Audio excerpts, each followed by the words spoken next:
भाई हम मोबाइल में आपको देखने जा रहे हैं तो हमको परचेज करने के लिए बोल रहा है ये, तो परचेज तो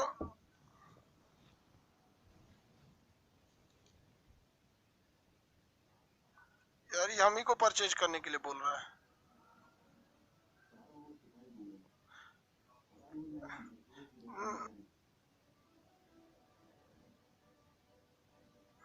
अलाउ कर देता, हमको परचेज करने के लिए बोल रहा है। मोबाइल में देखेंगे कैसे? इससे पहले वाले क्लास में आपको बहुत सारी चीजें बताए थे। कोई भी तारा बनने से पहले गैसों का गोला होता है जो निहारिका के फॉर्म में होता है, उसके बाद वो बन जाता है तारा। तारा के अंदर जो न्यूक्लियन संलयन होता है जो हाइड्रोजन हीलियम में बदल जाता है, लेकिन ये स्टेज जो होता है वो प्लाज्मा का होता है। समझाया था ना यहाँ तक में?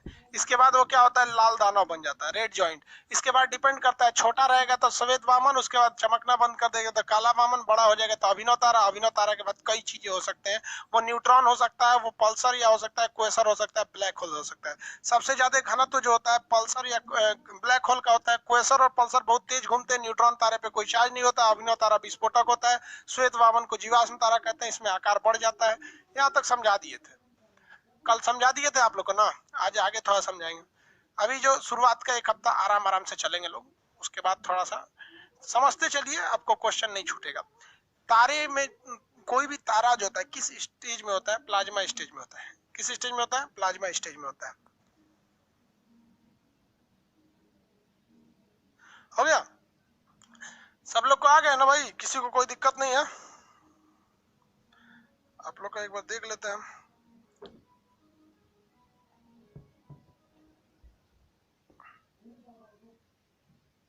हो गया?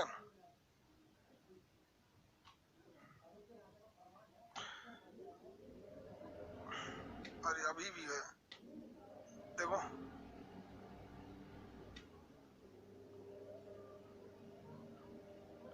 चलिए देखिए, आज आपको हम बताते हैं आकाश गंगा के बारे में। आकाश गंगा, ब्रह्मांड किसे कहा जाता है? यूनिवर्स। आप अगर यूनिवर्स की बात करेंगे तो आंख उठाइए, जितना चीज दिख रहा है सबका सब ब्रह्मांड है। आंख उठा के जितना चीज देखेंगे सबका सब ब्रह्मांड है। ब्रह्मांड बहुत असंख्य चीज है, ब्रह्मांड को कोई कल्पना ही नहीं कर सकता है। ब्रह्मांड असंख्य चीज होती है, इसकी कल्पना करना भी मुश्किल हो जाता है। ब्रह्मांड में तारे होते हैं, सबसे ज्यादा ब्रह्मांड में अगर कुछ है तो तारे हैं। असंख्य तारे हैं, उन तारों की समूह को हम लोग कहते हैं आकाश गंगा। क्या कहेंगे? आकाश गंगा। ये आकाश गंगा है। वैसे ही कई सारे आकाश गंगा होते हैं, ये भी आकाश गंगा है। कोई कहेगा तारों के समूह को क्या कहा जाता है? तो आकाश गंगा कहा जाता है। इसमें 100 अरब तारे होते हैं। कोई कहेगा एक आकाश गंगा में कितने तारे होते हैं? तो 100 अरब तारे होते हैं। एक आकाश गंगा में कितने तारे होते हैं? 100 अरब तारे होते हैं। ब्रह्मांड में आकाश गंगाओं की कोई कमी नहीं है। आकाश गंगा क्या होता है? तारों का एक समूह। यहाँ पे आपको कई सारे आकाश गंगा दिख रहे होंगे। यहाँ देखिए कितनी आकाश गंगा दिख रहे हैं, आंसर दीजिए तो। आकाश गंगा यहाँ पे आपको 6 आकाश गंगा दिख रही है। तारों के असंख्य समूह को आकाश गंगा कहा जाता है, जो ब्रह्मांड में बिखरे हुए हैं। यहाँ 1 2 3 4 5 6 आकाश गंगा दिख रही है। अगर आप ब्रह्मांड की बात करेंगे तो ब्रह्मांड में आकाश गंगा की कोई कमी नहीं है। ये आकाश गंगा की संख्या 100 अरब है। कितने हैं भैया? 100 अरब है। अभी आपको कितनी आकाश गंगाएं दिख रही हैं? कितनी दिख रही है इस आकाश गंगा में? ये आकाश गंगा अभी आपको दिख रही है केवल 6, जबकि कितनी आकाश गंगा है? 100। और हर एक आकाश गंगा में अगर तारे की बात करिएगा तो 100 अरब तारे हैं। ससुरा कहीं का 100 अरब आकाश गंगा है। हर आकाश गंगा में कितने तारे हैं? सब 100 अरब तारे हैं। 100 अरब तारे। तो इंग्लिश में आकाश गंगा को हम गैलेक्सी कहते हैं। इंग्लिश में क्या कहते हैं? गैलेक्सी। तो एक ये गैलेक्सी, एक गैलेक्सी, ये गैलेक्सी, ये गैलेक्सी, टोटल कितनी गैलेक्सी दिख रही है? 6 गैलेक्सी दिख रही है। ब्रह्मांड में तारों के असंख्य समूह को आकाश गंगा या गैलेक्सी कहते हैं। इसी एक आकाश गंगा में हमारा कोई अपना एक सूरज होगा। ये सब तारे हैं सब। सूरज भी क्या है भाई? सूरज भी एक प्रकार का तारा है। इसी आकाश गंगा में कोई एक हमारा सूरज अपना तारा होगा। और इसमें कौन सा तारा है भाई? तो किसी न किसी एक में हमारा सूरज होगा। समझ में आया कि नहीं आ गया?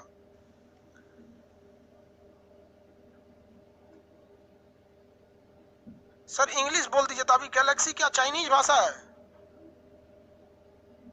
दो ब्लैक होल में टक्कर हो जाएगा तो क्या होगा? दोनों ब्लास्ट कर जाएंगे सब।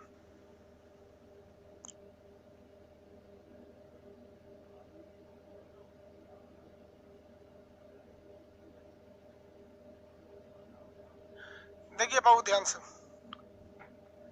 कर रहा है सर बीपीएससी मेंस का तैयारी करा दीजिए। हम हाथ पकड़ के तैयारी करवाएंगे रे बबुआ, यही सब पूछेगा, पढ़ लो हो जाएगा।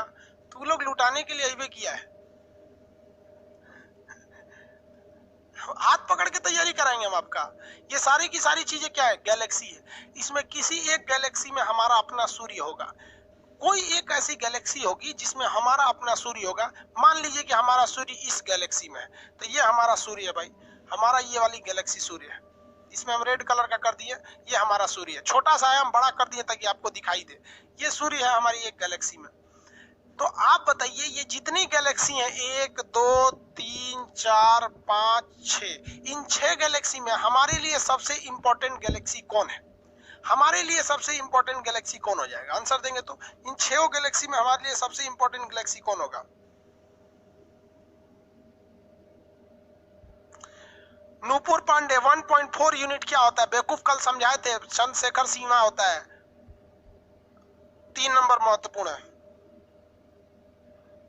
देखो बाबू, आप लोग को एक बात बताते हैं, आप कोई क्वेश्चन पढ़ने से पहले एक बार याद रखिएगा प्रीवियस क्लास किए रहना चाहिए, वरना डायरेक्ट आके मत पूछा कीजिए बेवकूफ की तरह। हम उनमें से नहीं है कि पहला दूसरा क्लास है तो आपको बाबू भैया कह के समझाएंगे, पीट पाट देंगे। हम ऑफलाइन रहते तो छूट देते। अब मेरे लिए जरूरी है, हम आपको मेहनत से पढ़ाते हैं, आप भी मेहनत करके पढ़िए। कल का क्लास किए नहीं और आज आके कर रहे सर 1.44 यूनिट क्या है? कोई गधा है जिसको ये समझ में नहीं आया हो, जो कल का क्लास किया और उसे ये नहीं पता 1.44 क्या है? अरे ज्योग्राफी में 1.44 सीधे मारिए चंद्रशेखर सीमा, ऑप्शन बी पर लिखा रहता है। 3 नंबर जरूरी है। क्यों जरूरी है भाई? 3 नंबर इसलिए जरूरी है क्योंकि हम उसी में रहते हैं, हम इसी में रहते हैं 3 नंबर। अब एक बात बताइए, ये सिद्धांत है दुनिया का कि जो हमारे लिए जरूरी है हम उसका अलग नाम रखते हैं। जैसे दूसरे के घर को हम हाउस कहते हैं, लेकिन जिस घर में हम रहते हैं उसे हम होम कहते हैं। समझ में कि नहीं? दूसरे के घर को हाउस कहते हैं, your house, this house, that house, but हम अपने घर को कभी हाउस नहीं कहते हैं, हम होम कहते हैं। तो जो हमारा रहता है हम उसे अलग नाम से बुलाते हैं। ये जरूरी है कि मानते हैं कि ये सब के सब क्या है सर? गैलेक्सी है सब। ये सब के सब क्या है सर? गैलेक्सी। हिंदी में क्या कहेंगे? आकाश गंगा है सर। 100 अरब आकाश गंगा है, गिन नहीं सकते हैं 100 अरब इतनी होती है, लेकिन उन 100 अरब आकाश गंगाओं में एक ऐसी आकाश गंगा है जिसमें हमारा अपना सूर्य है, इसलिए हम सूर्य के चारों ओर चक्कर लगाते हैं। तो अगर कहा जाएगा कि हम कहाँ हैं, तो हम इसी 3 नंबर वाली आकाशगंगा में रहते हैं। इसलिए इस आकाशगंगा का नाम मंदाकिनी रख दिया गया। क्या नाम रखा गया? मंदाकिनी। इस 3 नंबर को क्या कहते हैं? मंदाकिनी। मंदाकिनी। हम बताइए हमारी आकाशगंगा का नाम क्या है? मंदाकिनी नाम है। क्या है? मंदाकिनी। सीबीएसई वाला इसको मंदाकिनी नहीं कहता है सर, मिल्की वे कहता है सर। क्या कहेगा? मिल्की वे। मिल्की वे। तो हम किस आकाशगंगा में रहते हैं? हमारी आकाशगंगा का नाम मंदाकिनी है। क्वेश्चन पूछेगा क्या हमारी मंदाकिनी आकाशगंगा है? क्या दिक्कत है? नहीं समझ में आया? हमारी भैया बतिया तो बराबर है, ये आकाशगंगा का नाम अलग है बस ना। हम कौन सी आकाशगंगा में रहते हैं? मंदाकिनी नामक आकाशगंगा में रहते हैं। इसका मतलब हमारी मंदाकिनी आकाशगंगा है, लेकिन सभी की सभी आकाशगंगा मंदाकिनी नहीं है। सभी की सभी मंदाकिनी आकाशगंगा नहीं है। समझ में आ गया कि नहीं आ गया? किसी को कोई दिक्कत है? आगे बढ़ जाओ, किसी को दिक्कत नहीं ना? तो हम किस में रहते हैं? मंदाकिनी नामक आकाशगंगा। मंदाकिनी को इंग्लिश वाले मिल्की वे कहता है। अब हिंदी मीडियम वाला को खखोरने की आदत है। मिल्क मतलब होता है दूध, तो इसका नाम रख दिया गया दुग्ध मेखला। मेखला सुजुरा एकरे हिंदी कर दिया दुग्ध मेखला। भाई एगो हिंदी तो पहले ही था, फिर एगो हिंदी कर दिया, इसलिए हिंदी मीडियम वाला चौपट हो जाता है। 8 गो तो नाम रखता है सब। पैर, गोड़, ठेहुना। इंग्लिश मीडियम वाला एक बार बोलेगा लेग, काम खत्म, उसका हो गया। हिंदी वाला दो को नाम रखता है। मस्तिष्क, दिमाग, इंग्लिश वाला आएगा कहेगा एक गो बस ब्रेन। हिंदी वाला पेट, आमाशय, उदर, ससुरा 3 गो नाम रखेगा। इंग्लिश वाला आएगा स्टोमक, काम खत्म। इसलिए इंग्लिश वाला कम पढ़ के तेज निकल जाता है सर, सीबीएसई बोर्ड वाला। वहां समझ में आया कि नहीं? हिंदी मीडियम वाला रगड़ते रह जाता है सर। तो इसी को हम कहते हैं मंदाकिनी, मिल्की वे, दुग्ध मेखला कहते हैं। भाई साहब तारों की संख्या ब्रह्मांड में तो कोई गिन ही नहीं सकता है। हमारी एक मंदाकिनी में यानी एक आकाशगंगा में 100 अरब तारे हैं, और ऐसी ऐसी आकाशगंगाओं की संख्या 100 अरब है। कितना है? 100 अरब है। आपको एक एग्जाम्पल के तौर पे समझाते हैं ताकि आपका दिमाग थोड़ा खुले। और जरा आप कल्पना कीजिए कि ये ससुरा मंदाकिनी होता कितना बड़ा है। ये मंदाकिनी है, बहुत बड़ा बड़ा गोला पड़ा हो गया। ये क्या है? मंदाकिनी है। ये मंदाकिनी है तो इसका मतलब कंफर्म कि सूरज इसी में होगा। अरे और बहुत सारे आकाश गंगा ऐसा, लेकिन इसमें मंदाकिनी है तो सूरज यहीं पे होगा। तो अब हम आपको बताते हैं, सूरज जो है अपनी आकाश गंगा, सूरज जिस आकाश गंगा में रहता है उस आकाश गंगा का नाम क्या है? मंदाकिनी। उस आकाश गंगा का नाम क्या है? मंदाकिनी। उस मंदाकिनी में ये सबसे साइड में है और ये इसका चक्कर लगाता है। क्या करता है? चक्कर लगाता है। तो सूर्य भी चक्कर लगा रहा है किसका? अपनी मंदाकिनी का। ये चोट्टा बड़ी धीमा चक्कर लगाता है। कितने लोग बता सकते हैं कि हमारी पृथ्वी जिसमें हम रहते हैं वो सूर्य का चक्कर कितने दिन में लगाती है? हमारी पृथ्वी सूर्य का चक्कर, एक चक्कर पूरा कितने दिन में लगा देती है? इतना तो लोल नहीं होगा, सब आंसर दे ही देना चाहिए। कितने दिन में लगा देती है? आंसर तो भाई 365 दिन में। ठीक है, एक दिन में कौन बोल रहा है? दीपक पटेल जी। कहा भाई सरदार पटेल का नाम डुबाएंगे आप? एक दिन में तो हम अपनी जगहिया पे घूमते हैं, समझ में आएगी नहीं आगे? उस सूर्य का चक्कर थोड़े लगाता है, हम अपना चक्कर लगा 365 दिन में चक्कर लगा लेता है। लेकिन ये जो सूर्य है ये चोट्टा इतना कोढ़िया है कि ये इसका चक्कर लगाता है 25 करोड़ साल में। देखिए इस कोढ़िया को 25 करोड़ साल में चक्कर लगाता है। हद है भैया। अगर सूर्य को अपना हैप्पी बर्थडे एक साल बनाना है अगला साल में, तो एक साल के बाद अगला साल आएगा 25 करोड़ साल बाद। इतना बड़का ये सूर्य कोढ़िया है। ये कितने स्पीड से घूमता है आपको पता है? ये कोढ़िया कितने स्पीड से घूमता है? तो 250 किलोमीटर प्रति सेकेंड। अब अंदाजा लग गया कि भैया कोढ़िया नहीं है, ये इतना बड़ा है, ये है। तो चूरा आकाश गंगा जिसमें हम रहते हैं, आकाश गंगा की तो कोई कमी नहीं है। एक चक्कर पूरा करने में 25 करोड़ साल लगता है, जबकि इसकी स्पीड जो होती है वो क्या होती है? 250 किलोमीटर प्रति सेकंड। 250 किलोमीटर प्रति सेकंड। सोचिए कितना भयानक होता है। अगर एक राज्य की बात करेंगे, स्पेशली अगर बिहार का, तो 1 सेकंड में आर पार बिहार।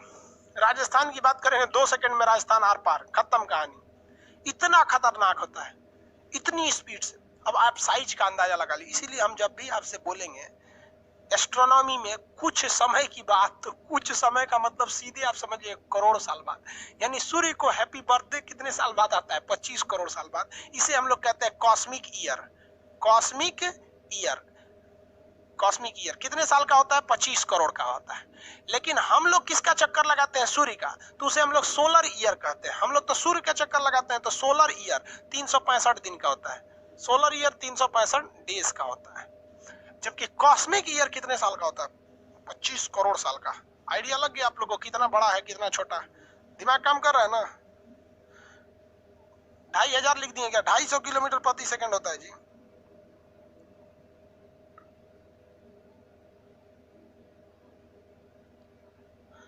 सेब बताएंगे बाबू अभी गैलेक्सी का।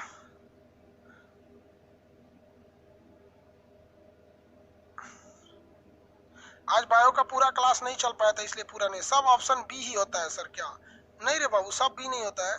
4 गो ऑप्शन ही रहता है। तू जो बैच में उसका ऑप्शन बी होता होगा बाबू। तेरे जिला की जितनी जनसंख्या है ना उतना लड़का को हम पढ़ा चुके हैं, समझे? ब्लैक होल किस स्टेट में? अरे भाई एक और है एक तो सर, इसका मतलब कहीं और भी जीवन है। हमको भी लगता है वो सब हम लोग को नहीं खोज पा रहा है, ऐसा हम लोग उसको नहीं खोज पा रहे हैं। तो ये आपका समझ में आ गया आपको? मिल्की वे। यहाँ देखिए 100 अरब आकाश गंगाओं में से क्या किया गया? कुछ आकाश गंगाओं का ग्रुप बना दिया गया। 3-3 का ग्रुप बनाया गया। 3-3 का क्या किया गया? ग्रुप बना दिया गया। 3-3 आकाश गंगाओं का ग्रुप बना दिया गया। 3 आकाश गंगाओं के ग्रुप को हम लोग क्लस्टर कहते हैं। क्या कहते हैं? क्लस्टर। क्या कहेंगे? क्लस्टर। 3 आकाश गंगाओं के ग्रुप को क्या कहेंगे? क्लस्टर। हम जिस आकाश गंगा में रहते हैं उसका नाम है मंदाकिनी, और हमसे करीबी जो सबसे करीबी आकाश गंगा है उस सबसे करीबी आकाश गंगा को हम लोग कहते हैं देवयानी, एंड्रोमेडा। जैसे देखिए ये सबसे करीबी है एक तरह से, ये तो थोड़ा ज्यादा दूर है, ये करीब बना दिए इसको, तो इसे कहते हैं देवयानी। देवरानी नहीं, देवयानी, एंड्रोमेडा। देवयानी यानी एंड्रोमेडा, देवयानी यानी एंड्रोमेडा कहते हैं। क्या कहते हैं? एंड्रोमेडा। क्या कहेंगे? एंड्रोमेडा। तो ब्रह्मांड में कितनी आकाश गंगाएं? 100 अरब आकाश गंगाएं। 3 आकाश गंगाओं के समूह को क्या कहते हैं? सुपर क्लस्टर कहते हैं। इस सुपर क्लस्टर में 3 आकाशगंगा रहती। इसमें से किस आकाशगंगा में हम रहते हैं? तो हम मंदाकिनी नामक आकाशगंगा में रहते हैं। हमारी मंदाकिनी में सबसे करीबी मंदाकिनी कौन सा है? तो देवयानी है। कौन सा है? देवयानी है। मंदाकिनी का नाम क्या है? देवयानी। ये कुछ किलोमीटर दूर है कुछ किलोमीटर का अंतर समझ में आ रहा है ना। अब हम आते हैं अपनी मंदाकिनी में। हमारी आकाशगंगा जो है वो तो यहाँ है। हमारी सूर्य से सबसे बाद जो दूसरे नंबर पे तारा आता है, इसका नाम है प्रोक्सिमा सेंचुरी। इसका नाम क्या है? Proxima Centauri. Proxima Centauri. अगर हम 1 सेकेंड में 3 लाख किलोमीटर जाएंगे ना, कितना जाएंगे? 1 सेकेंड में 3 लाख किलोमीटर जाएंगे तो 2.5 साल बाद यहाँ पहुंचेंगे। 1 सेकेंड में 3 लाख किलोमीटर अगर भागे, सोचिए 1 सेकेंड में 3 लाख, 1 मिनट में कितना? 2.5 साल बाद यहाँ पहुंचेंगे। तो भी इस जुड़ा हमसे सबसे करीबी तारा है। क्वेश्चन कितने लोग आंसर दे सकते हैं? हमसे सबसे करीबी तारा का नाम कितने लोग आंसर दे सकते हैं? देखते हैं सही कितने लोग देते हैं। देवरानी नहीं रे बाबू, देवयानी। देवरानी लिख दिए थे क्या? हम देवरानी लिख दिए थे। हमसे सबसे करीबी तारा प्रोक्सिमा सेंचुरी। धनंजय कुमार गलत है। सूर्य हमसे सबसे करीबी तारा। आधा लड़कों का सही है, आधा लड़कों का गलत है। सूर्य भैया हमसे सबसे करीबी है। दूसरा सबसे करीबी प्रोक्सिमा सेंचुरी है। अगर कहेगा कि सूरज का सबसे करीबी, तब ना प्रोक्सिमा सेंचुरी। हमारा सबसे करीबी सूरज। नहीं समझता है इस विषय। आंसर मार के आएगा, कहेगा 100 को में 80 को सही मारे हैं 80 को सही मारे। हमसे सबसे करीबी तारा सूर्य। सूर्य का सबसे करीबी प्रोक्सिमा सेंचुरी। और ये मंदाकिनी नामक आकाशगंगा का सबसे करीबी आकाशगंगा तो एंड्रोमेडा यानी देवयानी। एंड्रोमेडा यानी देवयानी। समझ में आया कि नहीं आ गया? देखो भैया, सबसे करीबी तारा सूर्य, सूर्य का सबसे करीबी प्रोक्सिमा सेंचुरी, इस पूरी आकाशगंगा का सबसे करीबी आकाशगंगा देवयानी यानी एंड्रोमेडा। 3 आकाशगंगाओं के समूह को सुपर क्लस्टर कहिए या क्लस्टर कहिए। 1 नंबर सन, 2 number Proxima Centauri. Very good. उल्टा पुल्टा कौन है भाई? एक तो लड़का का नाम है उल्टा पुल्टा। कैसे उल्टा हुआ था क्या? ये सब बुखार झाड़ता है, जो उल्टा होता है सब चिली कुलिक समा जाता है तो झाड़ता है। नाम लिख ले उल्टा पुल्टा।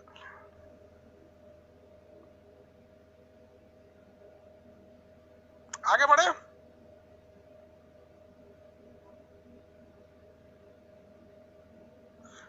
आगे देखते हैं हम लोग।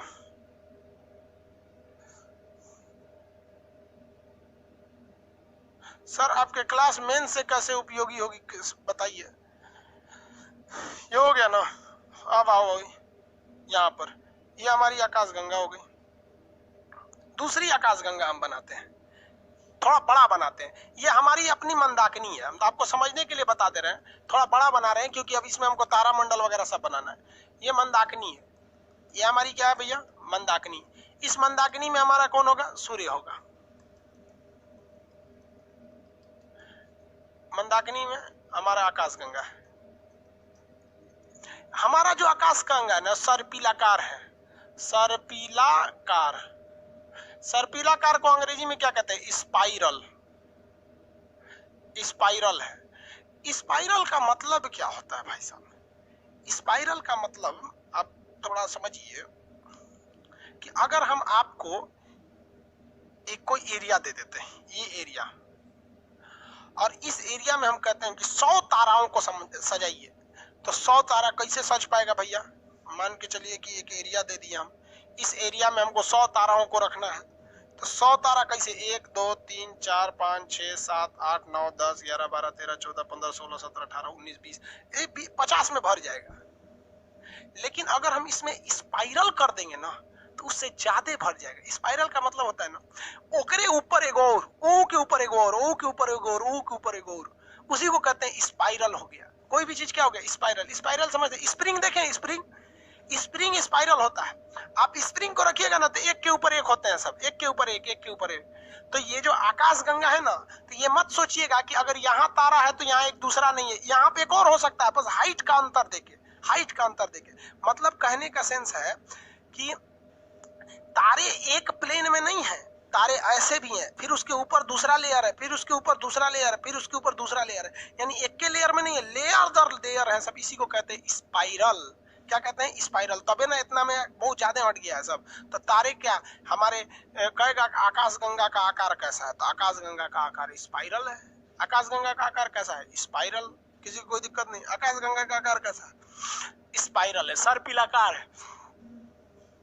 हमारा सूर्य जो है वो आकाश गंगा में किस साइड में है? तो एकदम किनारे स्थित है, यहाँ पर किनारे में स्थित है हमारा सूर्य। आकार कैसा है भैया? स्पाइरल है। आकार स्पाइरल है। इस आकाश गंगा में हमारा जो सूर्य है, इस सूर्य से ये पूरी आकाश गंगा से तो दिखाई ही नहीं देगा, इतना ज्यादा तारे हैं सब। सूर्य के आकाश गंगा में इतने तारे हैं सब, 100 अरब तारा है सब। किसको दिखाई देगा यहाँ पे? 100 अरब तारा में नहीं ना दिखाई देगा यहाँ पे। तो इसमें जो सूर्य से थोड़ा दूरी पर तारे हैं, ये तारे कुछ हद तक दिखाई देते हैं, और जो पास वाले हैं तो ज्यादा ही दिखाई देते हैं। समझ आ गई नहीं? तो सूर्य से दूरी पर स्थित ताराओं के समूह को हम तारा मंडल यानी क्या कहते हैं? क्लस्टर कहते हैं, कॉन्स्टेलेशन कहते हैं। तारा मंडल 89 तारा मंडल है। सूर्य से बहुत दूरी पर, ये हमारा सूर्य है, तो सूर्य से बहुत ज्यादा दूरी पर स्थित ताराओं को हम क्या कहते हैं? तारा मंडल। क्या कहेंगे? तारा मंडल। आप देखे होंगे प्लानिटोरियम में घूमने जाते होंगे तारा मंडल। और सूर्य के करीब जो तारों का समूह है उन्हें ग्रुप ऑफ स्टार यानी नक्षत्र कहते हैं। 27 गो नक्षत्र होते हैं। नक्षत्र नक्षत्र कैसे लिखा? नक्षत्र, नक्षत्र कहते हैं, ग्रुप ऑफ स्टार कहते हैं। और हम यहां समझिए ध्यान से, और सूर्य के करीब जो ग्रहों का समूह है इसे हम लोग कहते हैं सौर मंडल। तो इसमें कितने ग्रह हैं? 8 ग्रह हैं, इसे कहते हैं सौर मंडल। सौर मंडल। देखो बबुआ, सूरज यहाँ पे बना देते हैं, सूरज को थोड़ा बड़ा कर देते हैं ताकि आप लोग को दिखाई तो दे कम से कम। पता नहीं दिख रहा होगा कि नहीं, मोबाइल में देख ले, दिख तो रहा है। अरे बढ़िया दिख रहा है, हम खामखा में परेशान है। देखो भाई, सर कुछ तारे चलते हैं, कुछ नजर आते हैं। बेवकूफ कहीं का, रात में तुम जहाज देख लिया है। हाँ, जैसा हम नोट्स यूज कर रहे हैं सर, वो नोट्सवा स्पाइरल है, इसका नोट्सवा स्पाइरल है। अच्छा बात है भाई।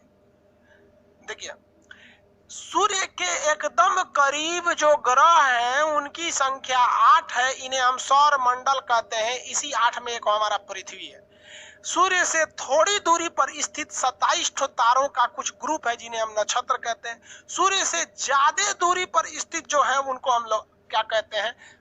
तारा मंडल कहते हैं। और पूरा का पूरा उठा लीजिएगा तो ये आकाश गंगा, इसे हम मंदाकिनी कहते हैं। तो हमारी अपनी आकाश गंगा अर्थात हमारी मंदाकिनी में तारों से बहुत ही दूरी पर स्थित तारों का समूह, सूर्य से बहुत ही दूरी पर स्थित तारों के समूह को हम तारामंडल कहते हैं। लेकिन सूर्य से थोड़ी दूरी पर स्थित तारों के समूह को नक्षत्र कहते हैं, और सूर्य के करीब के ग्रहों को तो हम ग्रह सूर्यमंडल कहते हैं। ये बताइए, हमारे जीवन पर क्योंकि हम लोग तो 8 ग्रह में से तीसरा नंबर ग्रह पे रहते हैं, पृथ्वी पर। हमारी पृथ्वी अगर बोल दीजिए तो ग्रह में से हमारे लिए पृथ्वी कौन सा है? कौन ग्रह है? हम लोग पृथ्वी पर। हमारी अपनी पृथ्वी पर ज्यादा असर बताइए इन नक्षत्रों का पड़ेगा कि ये तारामंडल का पड़ेगा? बताइए, पृथ्वी पर, यहीं पे कहीं पृथ्वी होगी, इस पृथ्वी पर ज्यादा असर नक्षत्र डालेगा या फिर तारामंडल डालेगा? नक्षत्र या तारामंडल? बताइए। नक्षत्र को ग्रुप ऑफ स्टार कहते हैं, तारामंडल को कॉन्स्टेलेशन कहते हैं। कौन डालेगा भैया ज्यादा असर? हाँ, नक्षत्र एन डालेगा। 27 वाला लिख रहा है नक्षत्र नहीं दिखा रहा था। तारामंडल इन इंग्लिश कॉन्स्टेलेशन, नक्षत्र डालेगा। क्या डालेगा? नक्षत्र।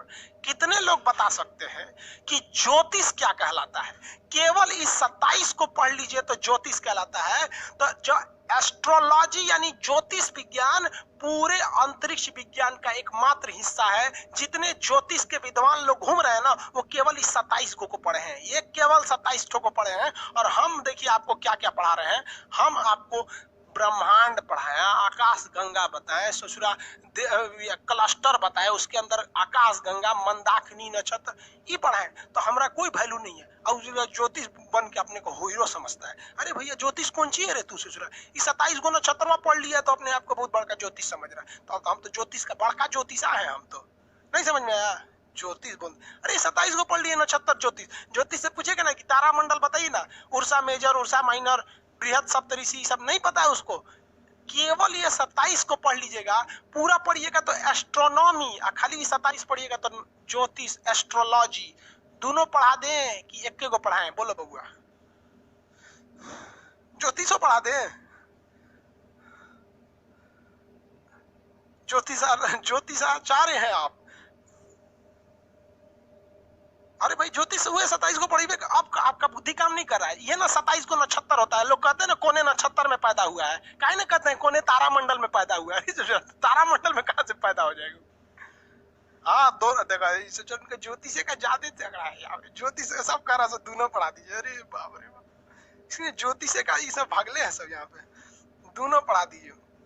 हाँ ज्योतिष में बता देंगे कि किस नक्षत्र में पैदा होंगे तो आपको लड़की उड़की बड़ी पसंद कर सकेंगे। सर वृषभान में अगर पैदा होंगे ना, वृषभान नक्षत्र में, तो लड़की सब बहुत आपको लाइन मारेगी। सब समझ में आ गया कि नहीं? वृषभान नक्षत्र लड़कियों के लिए बड़ी लाइन मारते हैं, उस सबको लड़की देखते दीवाना हो जाती है इन सबको। वृषभान में हम बता देंगे कौन कौन वृषभान का होगा, पता कर लीजिएगा कौन कौन वृषभान का, उसको लड़की बड़ी पसंद करती है। कृष्ण भगवान वृषभान राशि के थे, आप पढ़िएगा गाना में, वृषभान दुलारे। कृष्ण भगवान को लोग वृषभान दुलारे किसको बोला जाता है? कृष्ण भगवान को बोला जाता है ना। वो पूरा वृंदावन वाला गोपी सब कृष्ण भगवान के पीछे थी सब यहाँ पे। अरे बाप रे, सब देखो, सब कर, सब देखो, सब कर, सब मना रहा है, हम वृषभान के निकले। रे पगला,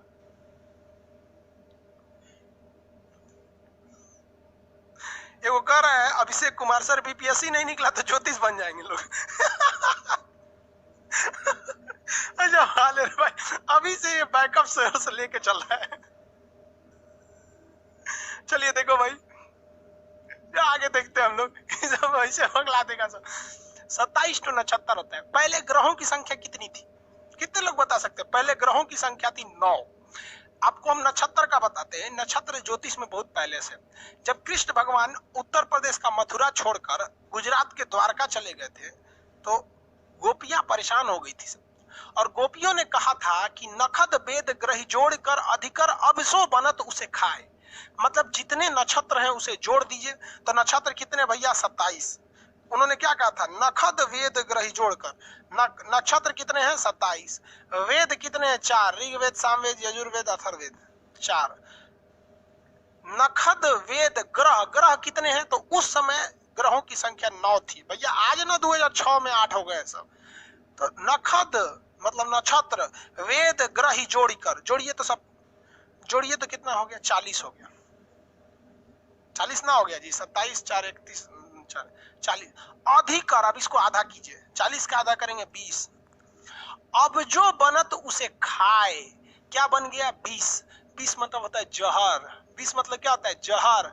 उसे खाए मतलब खा लेंगे। तो लेटर लिख के दी थी सब कृष्ण भगवान को कि कृष्ण भगवान आप चल गए ना, देख लीजिए, नखद वेद ग्रह जोड़कर अधिकर अबसो बनत उसे खाए, आना तो लौट आइए यहाँ पर। ये होता है वृषभान ग्रह में जाने का। पगला जाती है सब। तो कुछ कुछ लड़का सबको दिखेगा ना, वो नखद वृषभान का होता है तो ओकरे याद में लड़की सब इसे ब्लेड से काट लेती है सब। Oh my God, if you will not return that I will cut my all arteries and veins because I true love you. दूर ससुरा का सच्चा प्यार इंसान की जिंदगी बर्बाद कर देता है। अगर जिंदगी बनाना है तो याद रखिए, या तो प्यार कीजिए नहीं, या तो ओनली टाइम पास, अदरवाइज आपकी लाइफ खराब हो जाएगी। लड़की छोड़ के जाना मतलब सौभाग्यशाली। जिसको लड़कियों ने लात मारा वो बहुत आगे चला गया है। समझ में आ गया कि नहीं गया? लड़की छोड़ के जाने से कुछ नहीं होता है। लड़की है ससुरी, ऑक्सीजन थोड़े है कि चल जाएगी तो मर जाएंगे आप लोग। हटाइए उन सब। समझ में आ गया कि नहीं? कौन कौन क्या क्या बोल रहा है भाई?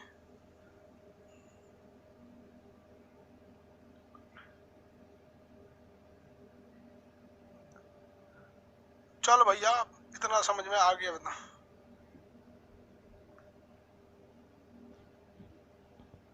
शैलेश कुमार कह रहे हैं प्यार हो जाता है।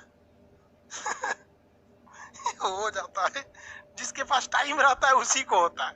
जिसको टाइम नहीं है उसके पास फुर्सतें नहीं है, प्यार हो जाता है। बचपना है ये। इतना तो समझ में आ गया आप लोग को? किसी को कोई दिक्कत नहीं है? सूर्य प्रोक्सिमा सेंचुरी वगैरह में हम लोग किसमें रहते हैं? मंदाकिनी, देवयानी इत्यादि में रहते हैं लोग। तो ये आकाशगंगा। तो हम आपको क्या बताए थे? तारा कैसे बनता है, फिर तारों के समूह हो जाते हैं, फिर कैसे कैसे हो जाता है, फिर बिग बैंग थ्योरी वगैरह, ये सारी चीजें आते रहते हैं आपको। ये सब के बारे में आपको पढ़ना है, A to Z। आगे बताएं आपको तारामंडल वगैरह आकाशगंगा के बारे में सब बताएं। ब्रह्मांड क्या चीज हो जाएगा भाई, तो नक्षत्र वगैरह तो होते हैं सब भाई। ज्योतिष किस पर स्थित है, तारामंडल पे कि नक्षत्र पे? ज्योतिष किस पर स्थित है भाई, ज्योतिष तारामंडल पे नहीं, नक्षत्र पर स्थित है। याद देखो, ये पूरा का पूरा जो बोर्ड देख रहे हैं ना, ये पूरा का पूरा क्या है, ब्रह्मांड है। इस ब्रह्मांड में क्या आते हैं, सब आकाश गंगा आते हैं। ब्रह्मांड के अंदर पहले तो क्लस्टर आएंगे सर, खैर क्लस्टर की कोई दिक्कत नहीं, आकाश गंगा, उस आकाश गंगा में तारामंडल आएंगे सर, यहां हम बना देते हैं। देखो भाई, अगर हम आपको सिलोइज में पढ़ाएंगे ना, हम पढ़ाएंगे नहीं, लेकिन सिलोइज में क्या होता है कि वेन डायग्राम की तरह बनाया जाता है उसमें, तो इसमें सबसे पहले क्या आएगा, ब्रह्मांड। सबसे बड़ा चीज क्या होता है, ब्रह्मांड।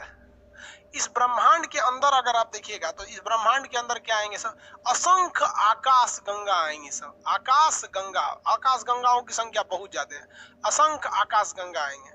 उस आकाश गंगा के अंदर जाएंगे तो तारामंडल आएगा, तारामंडल। इस तारामंडल के अंदर आएंगे तो नक्षत्र आएगा, क्या आएगा, नक्षत्र आएगा। इस नक्षत्र के अंदर आएंगे तो सौर मंडल आएगा, सौर मंडल आएगा। सौर मंडल के केंद्र में कौन आएगा, सूर्य आएगा। कौन आएगा, सन आएगा। सूर्य के चारों ओर क्या आएगा, सौर मंडल आ जाता है। ये इतनी चीजें होती हैं सर, इसको ध्यान में रख के पढ़ना है आपको। हमारी आकाशगंगा का नाम है मंदाकिनी, हमारी आकाशगंगा का नाम क्या है, मंदाकिनी। अब इतना तो समझ में आ गया आप लोगों को, समझे सब कि नहीं?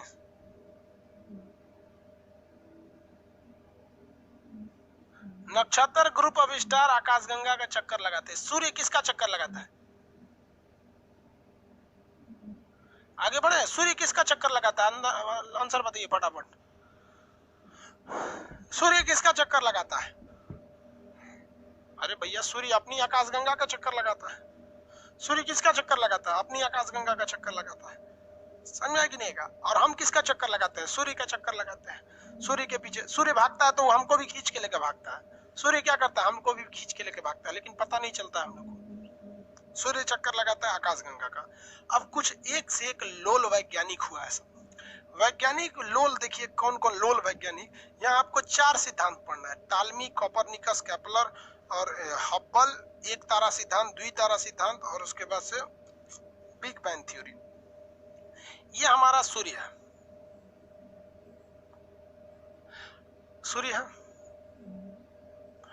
और ये हमारा पृथ्वी है। ये हमारी क्या है, पृथ्वी है। टालमी एक वैज्ञानिक थे, ये चोट्टा टालमिया क्या बोला, टालमी बोलता है ना कि हमारी पृथ्वी स्थिर है, हमारी पृथ्वी स्थिर है, सूर्य हमारी पृथ्वी का चक्कर लगाता है, इसीलिए तो सूर्योदय और सूर्यास्त होता है। कौन चक्कर लगा रहा है, सूर्य लगा रहा है। तो चोट्टा बोलता है कि सूर्य चक्कर लगाता है, सूर्य चक्कर लगाता है। और लोग टालमी को लोग भगवान समझने लगे, वैज्ञानिक, टालमी वैज्ञानिक, हद हो गया। इसको टालमिया को लोग 800 साल तक इस टालमी को लोग वैज्ञानिक कहने लगे लोग, टालमी टालमी। टालमी के बाद आया आपका कोपरनिकस। कोपरनिकस, कोपरनिकस ने कहा रे बकलोलवा, सूर्य चक्कर नहीं लगाती है, पृथ्वी चक्कर लगाते हैं। कौन चक्कर लगा रहा है, पृथ्वी चक्कर लगाता है।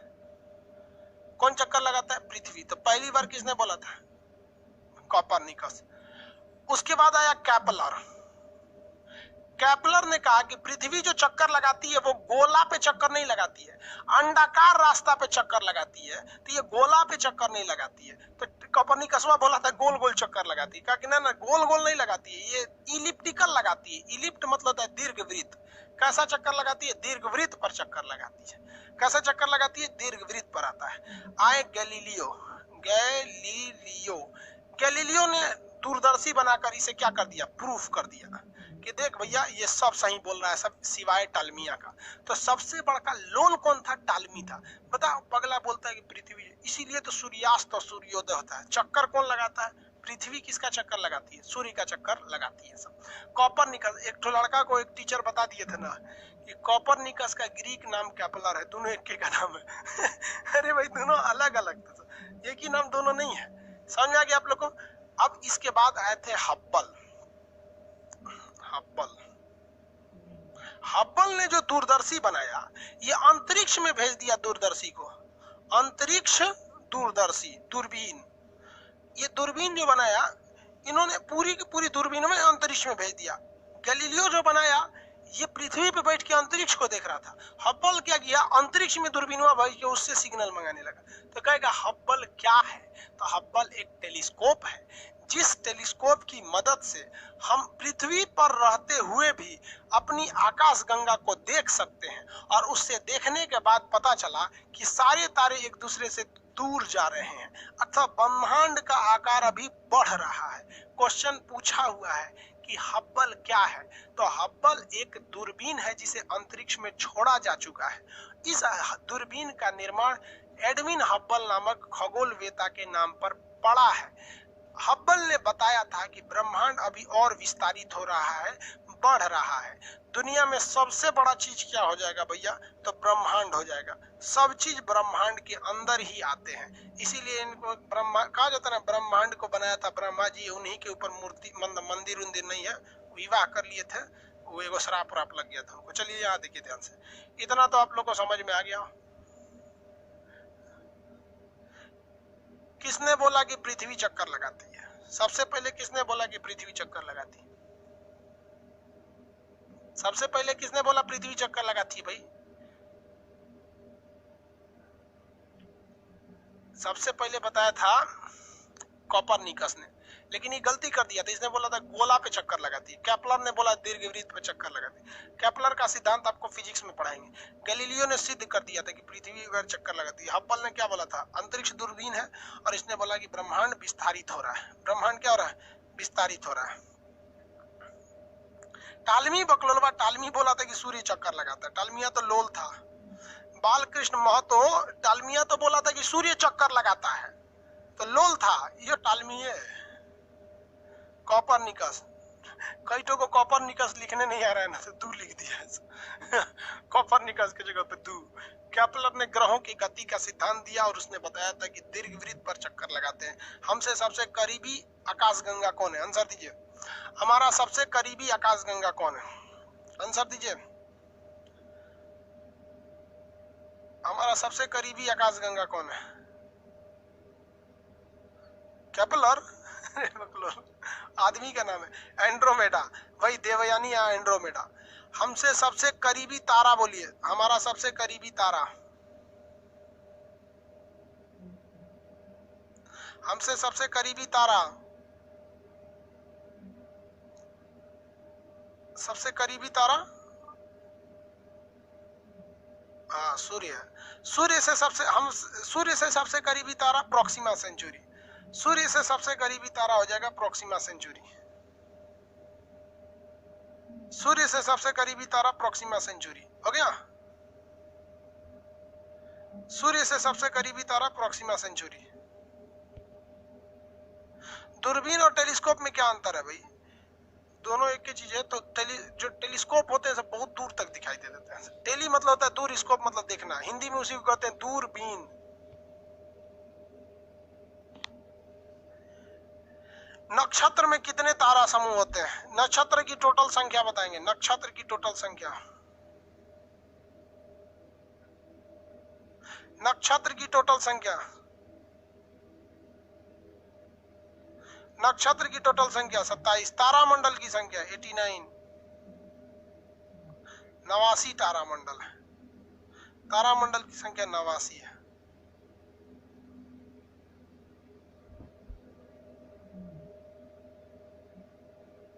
चलिए इतना हो गया।